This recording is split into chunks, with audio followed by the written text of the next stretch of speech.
चल दोस्तों, आज की इस वीडियो में हम लोग जानेंगे कि आखिर तिब्बत को लेकर भारत इतना परेशान क्यों रहता है और साथ में इस तिब्बत को लेकर ये चाइना भी उतना परेशान क्यों रहता है। आखिर चाइना वाले तिब्बत पर इतना ज्यादा अत्याचार क्यों करते हैं। और साथ में एक सबसे बड़ी बात जानेंगे ना, सबसे बड़ी बात जानेंगे कि आखिर हम लोग इंडिया वाले चाइना को कैसे हरा सकते हैं। आखिर कौन सा हम लोग का कूटनीति होनी चाहिए, इस पर भी हम लोग गौर करेंगे। देखिएगा, तो सबसे पहले हम लोग जानते हैं तिब्बत के बारे में जानते हैं इसका इतिहास क्या था। देखो, तिब्बत जो है ना, एक क्या था, बौद्ध धर्म का ये अनुयायी है। मतलब यहाँ पर बौद्ध धर्म वाले बहुत ज्यादा, देवी देवता को मानने वाले बहुत ज्यादा है। यहाँ के जो दलाई लामा थे उसको लोग भगवान के जैसा, धर्म गुरु के जैसा मानते हैं। आज भी वहाँ के लोग मानते हैं। इसी कारण से तिब्बत वाले बहुत वहाँ पर मतलब क्या करे, क्रांति फैला रहे। लेकिन क्या कर रहा है चाइना वाले, उनके सारे मतलब क्रांति को क्या कर रहा है, दाब दे रहा है। ये अधिकार तो कोई किसी का फर्ज नहीं बनता कि छीन सके। भारत में भी ऐसा ही हुआ था। रॉलेट एक कानून लाया जा रहा था जिसके कारण से इंडिया के जो क्रांतिकारी थे उनका अधिकार छीना जा रहा था, लेकिन इसका विरोध किया गया। महात्मा गांधी उसको काला कानून कहते हैं। वैसे ही यहाँ पर तिब्बत वाले जब भी खून आंदोलन करते हैं ना, ससुरी चाइना वाला क्या करता है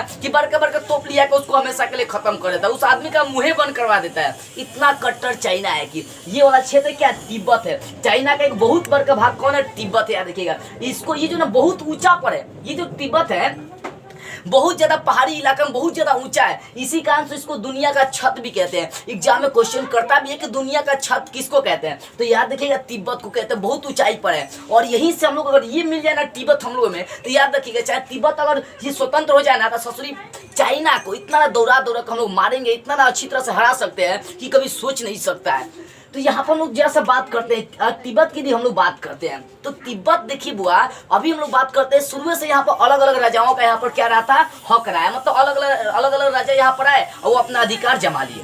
कहाँ पर, तिब्बत पर, ठीक है ना। अब देखो यहाँ पर हम लोग फोकस करते हैं जरा सा। देखो ये तिब्बत की बात करते हैं तो 1912 से पहले यहाँ पर चाइनीज लोग क्या किया था, अटैक कर दिया था। उससे भी अगर पहले देखी जाए तो ये जो नेपाल वाला क्षेत्र पड़ता है ना, हई वाला नेपाल जो क्षेत्र पड़ता है, इससे तिब्बत वाले कई बार युद्ध कर चुके हैं। याद देखिए तिब्बत कोनो मिलल नहीं था, चाइनीज के संग तिब्बत नहीं था। तिब्बत शुरू से एक अलग मतलब राज्य माना जाता था, वो अलग राज्य ही था। वो उस पर किसी का कोई अधिकार नहीं था वहाँ पर। यहाँ तक कि जो ब्रिटिश थे वो भी उसको अपना गुलाम नहीं बना पाए थे। वो तो विदेशी मार्ग सब बंद कर दिया था, बोला कि मेरे पास आना जाना सब बंद कर दो सब। तो कई बार तिब्बत बहुत लोगों से युद्ध कर चुका है, हार भी चुका है। नेपाल से खासकर बहुत ज्यादा युद्ध किया ना, तो नेपाल से जो बार युद्ध किया तो बार हार गया। कौन, तिब्बत वाले हार गए। क्योंकि भाई धर्म वो क्या है, वो तो बौद्ध धर्म का अनुयायी है। आप भगवान के जो भक्त होते हैं ना, वो ज्यादा लड़ाई झगड़ा नहीं करता है। सब बस क्या करेगा, सब राम का नाम लेगा, सब हरे हरे राम रामा, कोई आएगा मार के चला जाएगा, तब वो कहेगा सब ठीक है मार लो। तो ये धंधा था यहाँ पर। इसी कारण से नेपाल वाले जो गोरखा होते हैं उन लोगों से क्या गया, हार गया तिब्बत। जब हार गया तिब्बत ना, मालूम है जब तिब्बत हार गया तो ये जो नेपाली था लोग इस पर शर्त डाला, इस पर प्रतिबंध लगाया कि तुम हमको हर साल 1 लाख नेपाली पैसा, मतलब 1000 नेपाली रुपए दोगे। क्या दोगे, मतलब 1000 नेपाली पैसा देने का तुम काम करोगे। कौन, ये नेपाली लोग तिब्बत पर क्या किए, मतलब ये प्रतिबंध लगा दिए। क्योंकि बेचारा तिब्बत तो हार चुका था युद्ध में, तो करता क्या, जो कहेगा वो बात मानना पड़ेगा। तो ये लगा दिया था, ठीक है ना, उस पर जुर्माना लगा दिया था। किस पर, तिब्बत पर। अब तिब्बत वाले भाई परेशान हो गए थे, उसको पैसा दे के थक गए थे। तो तिब्बत ने क्या किया, चाइनीज से हेल्प लिया क्या कि भाई हमको आकर मदद करिए। तो चाइना बोला कि ठीक है मदद करेंगे। चाइना आया मदद करने के लिए। हम मदद करने के लिए जब आया ना, तो ठीक है, ये क्या किया, नेपाल वाले को खरीद दिया और सारा मांग क्या किया, हटवा दिया। अब जब मांग हटवाने की बात है तो चाइना जब ये आया इसकी मदद करने के लिए तिब्बत की, तो मदद तो करने आया था भाई, लेकिन उसी माध्यम से क्या किया, चाइना में अपना धीरे अधिकार जमा लिया। अधिकार जमाते जमाते ये चाइना पर पूरा अपना शासन चलाने लगा। लेकिन 1912 में जब 1912 में देखी जाए, जब 1912 में जो बने थे वो 13वें दलाई लामा थे। मतलब यहाँ का तिब्बत की बात करते हैं तो तिब्बत के 13वें दलाई लामा जो बने थे वो क्या किए थे, वो किए क्या कि यहाँ पर जो भी चाइनीज आया था ना, सभी को मारकर भगाकर वो इसको स्वतंत्र देश बना दिए। बोले कि ये स्वतंत्र है। क्या है, ये स्वतंत्र एरिया पड़ता है। कौन बोले, दलाई लामा, 13वें दलाई लामा बोले थे कि जो तिब्बत ये क्या स्वतंत्र है। मतलब 1912 में अगर देखी जाए तो 13वें दलाई लामा क्या किए, इसको स्वतंत्र बना दिए। किसको, तिब्बत को स्वतंत्र बना दिए थे।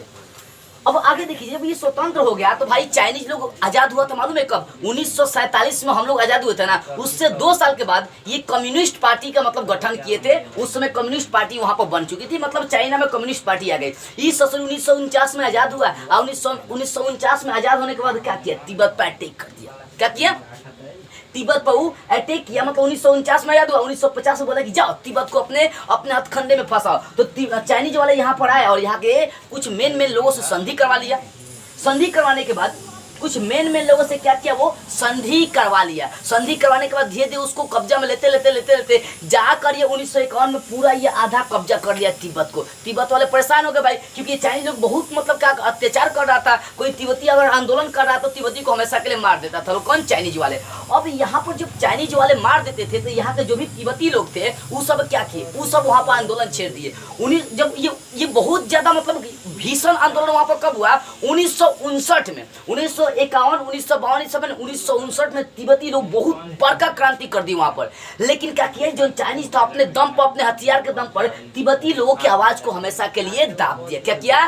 तिब्बती लोगों की आवाज को हमेशा के लिए वो क्या किया, दाब दिया। अब तिब्बती लोगों की हमेशा के लिए आवाज को दाब दिया तो भाई यहाँ पर 17 मार्च को दलाई लामा को अपना देश छोड़कर, ये तिब्बत छोड़कर भागना पड़ा था। कहाँ पर? भारत में शरण लेना पड़ा था। और रियल में भारत वाले बहुत जोर शोर से उनका स्वागत किए थे। देखो दलाई लामा जो थे ना, तिब्बत का धर्म गुरु माने जाते हैं। धर्म गुरु का मतलब समझ जाते हैं, दलाई जो तिब्बत वाले थे वो दलाई लामा को भगवान मानते हैं। और आज भी वो क्या है ना, जब ये 14वें दलाई लामा मर जाएंगे ना तो ये बोलते हैं कि अपने आप 15वें दलाई लामा हम लोगों को क्या हो जाएगा, मालूम चल जाएगा कौन 15वें दलाई लामा बनेंगे। तो यहाँ पर ये क्या सिस्टम में चल रहा है। लेकिन जो चाइना है ना, वो चाहता है कि मैं अपने अनुसार दलाई लामा चुनूं। अपने अनुसार दलाई लामा का मतलब समझे ना, कि जो मेरे इशारे पर नाचे वैसे दलाई लामा चुनना चाहता है। कौन? तो ये चुनना चाहता है चाइना, ताकि तिब्बत इधर उधर भटके नहीं। 1959 में बहुत विद्रोह मतलब हुआ था, तिब्बती ने बहुत ज्यादा विद्रोह किया, जिसके कारण से चाइना ने उनको दबा दिया। दबा देने के बाद भाई 17 मार्च 1959 को जो 14वें दलाई लामा थे उनको भारत आकर क्या करना पड़ा, शरण लेना पड़ा था भाग कर।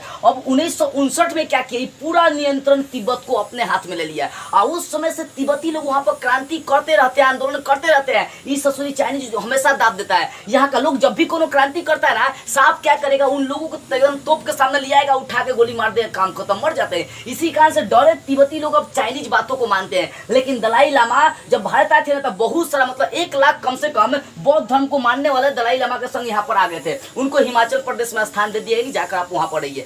हम ही लोग हिंदुस्तानी कैसे है ना, कहीं का भी लोग आता है ना तो अपने दिल में जगह दे देते हैं। लेकिन ये ससुरी सब अपन देश की इज्जत नहीं करता है। सब ये जो तिब्बती है ना, ये आज भी क्रांति करता है, लेकिन इसकी आवाज को दबाने के लिए चाइना क्या क्या बड़का बड़का तोप रख दिया कि जॉन बोलेगा ना कि हम तिब्बत एगो अलग देश बनाएंगे, अलग राज्य बनाएंगे, तो यार देखिए उसको मार देता है, उसको हटवा ही देता है, उसका नाम निशान मिटवा देता है। कौन? चाइना। जानता है कि अगर ये तिब्बत निकल जाएगा तो भाई होशो हमारा बिगड़ जाएगा। और रियल में अगर तिब्बत आजाद होता है ना तो हम लोग का जो सीमा तटीय क्षेत्र है सारा समस्या खत्म हो जाएगा, क्योंकि जितना सीमा तटीय क्षेत्र है वो सब तिब्बत को ही लेकर आता है। और तिब्बत को लेकर आता है तो ये चीन जो है ना बोलता है कि तिब्बत का एक हथेली है। और ये जो है ना लद्दाख को कहता है कि लद्दाख मेरा क्षेत्र है, नथुला मेरा क्षेत्र है, और अरुणाचल प्रदेश मेरा क्षेत्र है, और ये हिमाचल प्रदेश का कुछ भाग आता है वो भी बोलता है कि मेरा क्षेत्र है। और ये जो डोकलाम आता है जो भूटान सिक्किम में पड़ता है, ये सब बोलता है कि मेरा क्षेत्र। ये सब दक्षिणी तिब्बत है। ये सब क्या कहता है, दक्षिणी तिब्बत है। ससुरी तुम्हारा तिब्बत ये अपना हिला ही नहीं है, ये चाइनीज कहता है तिब्बत तो तुम्हारा अपना हिला ही नहीं है, तो ये सब तुम्हारा दक्षिणी कहाँ से हो गया। तो अभी यहाँ पर अटैक किया ना, उसको तो अपना गुलाम बनाया। जिस दिन अभी लोग जग जाएगा ना, जितनी जो तिब्बती लोग है पूरी तरह से जग जाएगा, उस दिन तुमको मालूम चलेगा कि हमारी औकात क्या है। दूसरे को गुलाम बनाकर रखना बहुत आसान है बुआ, लेकिन एक ना एक दिन तो कहीं ना कहीं तो लोग आजाद होगा। एकदम रखा है। इसको आजादी दिलाने में किसका हाथ होगा, भारत ही चाहेगा तभी ये आजाद होगा, अन्यथा ये आजाद नहीं होने वाला। अब भारत तुरंत प्लान करने वाला है कि कैसे तिब्बत को हम आजादी दिलाएं, ठीक है ना। इसलिए दिलाना चाहता है क्योंकि बहुत हथकंडा के काम करता है साला, एकदम एने होने फूक फाक करते रहता है। तो सबसे भरते ना आजादी दिलाएगा, सब फूक फाक करना चीन वाले भुला जाएंगे। तो हम लोग यहाँ पे बात कर रहे थे। देखो अब यहाँ पे हम लोग बात करते हैं तो बताए थे 1912 में केवल 13वें दलाई लामा क्या किए, इसको स्वतंत्र राज्य देश घोषित कर दिए थे 1912 में। फिर 1938 में क्या हुआ, 13वें दलाई लामा मर गए तो 14वें दलाई लामा को खोजा गया, और इसको जो 14वें दलाई लामा थे वो 1950 में इसको स्वतंत्र जो था ना, इसको देश घोषित कर दिया कि तिब्बत जो है ना एक स्वतंत्र देश है। चाइना से देखा नहीं गया, उस सैनिक यहाँ पे उतार दिया। 1950 में उतारा, क्षेत्र कब्जियाते 1951 में आधा नियंत्रण में ले लिया। आज जब यहाँ पर तिब्बती ने विद्रोह किया, मतलब क्रांति किया, तभी क्या कर दिया ससुरी, जब तिब्बती ने यहाँ पर विद्रोह किया तो इस सैनिक उतार के 1959 में सारा तिब्बती के लोगों को मरवा दिया, कटवा दिया, सबको खत्म कर दिया। मतलब आधा से अधिक लोगों को तो मरवा दिया था यही गति कहाँ तिब्बती लोगों को। और उसके बाद 1959 में नियंत्रण अपने हाथ में ले लिया। और 17 मार्च 1959 को क्या हुआ कि तिब्बत से दलाई लामा को 14वें दलाई लामा को यहाँ से भागना पड़ा था। वो आकर भारत में शरण लिए थे। अब यहाँ पर हम लोग तिब्बत का इतिहास जानेंगे। अब जरा हम लोग ये देखते हैं कि आखिर तिब्बत को कैसे हम लोग आज़ादी दिला सकते हैं, क्योंकि 1971 का युद्ध याद है ना, बांग्लादेश को आज़ाद कराने वाले हम ही हिंदुस्तानी लोग हैं। जो भी देश क्रांति करता है ना उसको आज़ाद कराने में हिंदुस्तान का ही आता है, क्योंकि हिंदुस्तान वाले चाहते हैं कि सब कोई मिलजुल कर रहे, शांति से रहे। लेकिन पाकिस्तान चाइना खाली बर्बाद करना चाहता है, लड़ना चाहता है, अपने में लड़ कट के मरना चाहता है। लेकिन इंडिया ऐसा होने नहीं देगा। इंडिया कुछ प्लान कर सकता है, प्लान कर भी रहा है तिब्बत को ही आज़ाद करने के लिए। देखो हाई जॉन है ना, इसको क्या बोलेंगे, जिंग एंग कहते हैं ना, इसको कहेंगे जिन जियांग कहेंगे। क्या कहेंगे, हाई जॉन एरिया चीन का, इसको बोलते हैं जिन जियांग कहते हैं। क्या कहेंगे, एक जिन जियोन कहते हैं। ये मुस्लिम क्षेत्र पड़ता है। यहाँ पर भी जो चाइनीज है ना पूरा अटैक करते रहता है, मुस्लिमों को बहुत परेशान करते रहता है। और तिब्बती तो अपने खुद परेशान है। जैसे यहाँ पर बांग्लादेश के जो पूर्वी बांग्लादेश के लोग थे ना, मतलब क्या हो गए थे, पूर्वी पाकिस्तान के जो लोग थे जिनका नाम बांग्लादेश पड़ गया, हाई पाकिस्तान वाला इधर जो पाकिस्तान है पश्चिमी, बहुत इन लोगों को परेशान करता था। तो भारत ने क्या किया, 1971 के युद्ध में इसको आज़ादी दिला दिया। अब बारी फिर आ गई है कि इसको तिब्बत को आज़ादी दिलाने की, चीनियों को खरीद कर मारने की।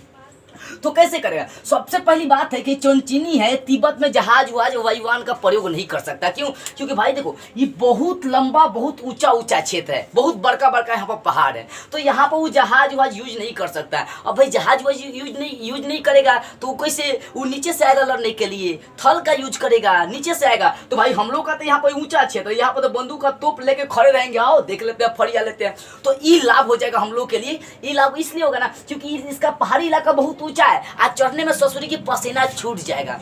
जो यहाँ पर चीनी लोग है, इन लोग ऊपर चढ़ने में, जहाज तो उड़ा नहीं सकता तो ऊपर चढ़ने में पसीना छूट जाएगा। अब भारत को लाभ है, भाई तू तो पहले ऊंचा स्थान पर है, उसको जरा समस्या होगा नहीं, वो तो चढ़ रहेगा, तो सब लगे ही फटाके उड़ा देगा। तो यहाँ पर एक हमला ये बन सकती है कि अब जो इंडिया वाले है ना क्या करे, तिब्बत पर हमला करे। इसलिए क्योंकि सारा देश तिब्बत के साथ है। आज सारा देश बोला ना तिब्बत शुरू से एगो अलग राज्य था, वहाँ पर अलग भाषा है। इसी कारण से सारा देश बोल रहा है कि तिब्बत एगो देश बननी चाहिए। लेकिन चाइना वाले सबकी आवाज को क्या कर रहा है, दाब दे रहा है। क्योंकि चाइना मजबूत हो गया ना, 200-300 देश को अपने संग चला रहा है। इतना टेक्निकल के मामले में आगे हो गया कि ससुरी 200-300 देश अकेले संभाल रहा है वो चाइना। इसी कारण से कोई आवाज नहीं उठा रहा है। लेकिन अमेरिका भी खुलेआम बोल दिया कि तुम यहाँ के लोगों को आजाद करो।